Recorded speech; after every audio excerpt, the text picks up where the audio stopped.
even members of parliament are well and adequately provided for in terms of budgetary allocations, including budgetary allocations for travel and staffing in all our respective offices.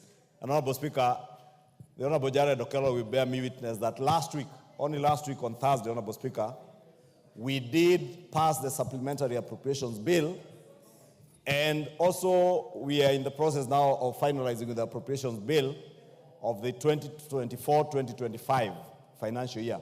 And if any Kenyan looks into the books of accounts of the national government, you will realize that the office of the Deputy President is very well resourced. And indeed, Honorable Speaker, maybe it's good to just put it into perspective because the Honorable Jared Okello has raised the issue. And there are issues that touch on, as you have guided, on the budget of the office of the Deputy President or the presidency, issues that touch on security of the person of the Deputy President and that of the President. And also, Honorable Speaker, what the Honorable Junet has referred to as the honor and dignity that comes with the offices that we all hold, not just the President and Deputy President, but even us as members of Parliament. And Honorable Speaker, in confirming that there are adequate resources, including resources for air transportation, Honorable Speaker, both for fixed airwing, aircraft, for helicopters, and even if the Deputy President opted to travel by sea, there are adequate resources for him to travel by sea, by SGR, or even by coast bus to any other bus, Honorable Speaker. And let me also say, Honorable Speaker, it is not unusual, because I don't know why anybody would think it's unusual for the Deputy President to travel with our national carrier, Kenya Airways. Honorable Speaker, I have witnessed holders of that office in the person of William Ruto, our current president, use not just Kenya Airways. In fact, last week when he traveled to South Korea, he took a commercial airliner to South Korea to and fro. The only difference is that he never posed for any photograph anywhere. I have also witnessed when he was Deputy President, William Ruto traveled not just on Kenya Airways, but used jumbo jets to Mombasa, to Eldoret. He has used Skyward and Renegade, and the other, not 540, there's another airline that Safari Link to Masai Mara. And therefore, it is not unusual.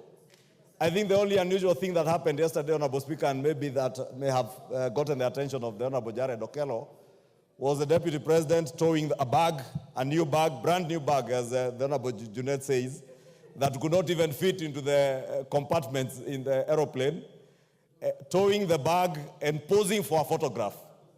But unfortunately, I think, Honorable Speaker,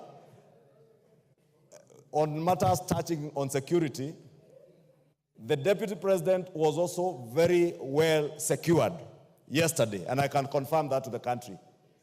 He had with him not less than 19 bodyguards, 14 of whom he was to travel with on that aircraft. Therefore, he had no problems with people to carry his bags. Let nobody think that the Deputy President had problems on people to carry his bags.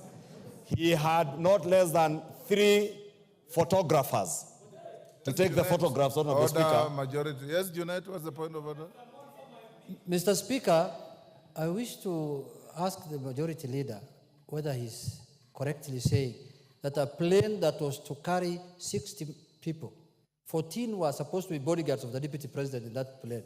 Can you tell the Parliament in broad daylight that 14 were members of his security detail out of 60 members, a third of the plane, and cameramen and the other things?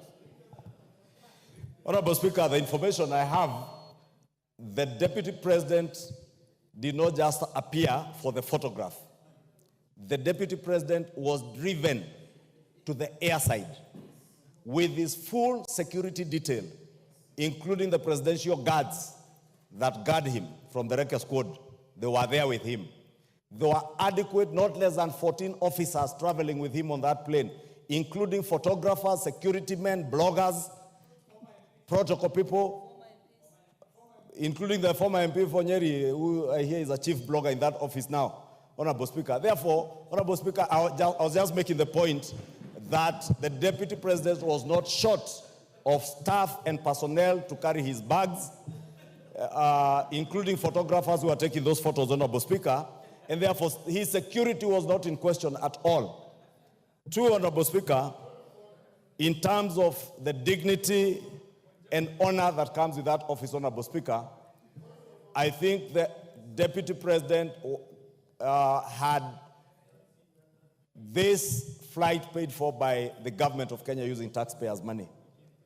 And to give his office the honor and dignity, those who are keen observers did observe he was seated on seat 1A of that flight. The chief blogger in his office, the former member for Nyeri, was seated on seat 2A. That's in the business class, Honorable Speaker. And others, including his security officers, I think 2 are seated in the business class with him, and many others were seated in the economic compartment. And therefore, let me assure the country that the Deputy President within that flight was very safe. There is nothing unusual in him taking commercial flights. Indeed, many of you who attended the National Prayer Breakfast will remember His Excellency the President affirming that out of the austerity measures that government has instituted and which we effected through the Supplementary Appropriations Bill, that his office, that of the Deputy President, and that of the Prime Cabinet Secretary had cut their budgets substantially. And therefore, I only want to encourage the President, the Prime Cabinet Secretary, the Deputy President, when they travel, to bear in mind those austerity measures, but at least to reduce the delegations, if not anything. I am certain nothing would happen to you when you are up there in the skies. Therefore, 1 or 2 security officers might be adequate. You do not need 3 or 4 photographers to travel with you on that plane. You can send some by SGR or others to drive to Mombasa. Therefore, I want to encourage all our government officers to bear in mind that we are in a tough situation and austerity measures that government has instituted, including Parliament, Honorable Speaker.